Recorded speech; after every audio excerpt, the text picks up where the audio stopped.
In today's video, I'm going to teach you how to set up Stripe subscription pricing tiers. To get started, log into your Stripe dashboard. This is where you'll manage your products, prices, and subscription settings. Once you're inside the dashboard, look to the left-hand sidebar and click Product Catalog. This section is where Stripe organizes the products you sell, along with the prices attached to them. From there, choose the subscription product you want to work with if it already exists. If you haven't created it yet, click Create Product and set up the product first.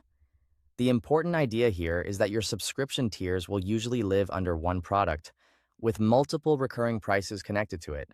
That makes it easier to keep your plans organized in one place. Next, go to the pricing area and click Add another price. When Stripe asks for the pricing type, choose Recurring. This tells Stripe that the price is meant for an ongoing subscription rather than a one-time payment.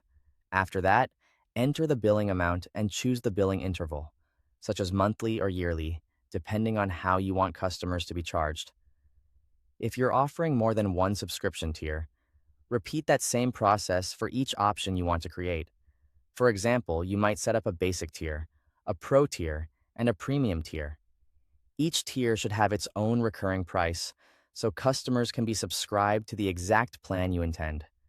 As you build these out, take a moment to double-check the amounts and billing intervals so everything is accurate before you move on. Once you've added all of your subscription prices, save or update the product. This step makes sure all of your pricing tiers are stored properly and ready to be used across Stripe.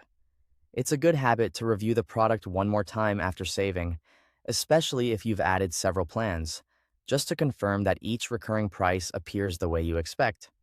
After that, you're ready to use the correct price when creating a subscription, a payment link, or a checkout page for your customers. This part matters because the specific price you select determines which subscription tier the customer will actually purchase. Choosing the right recurring price ensures the checkout experience matches the plan you're offering. That's all it takes to set up Stripe subscription pricing tiers. Thanks for watching.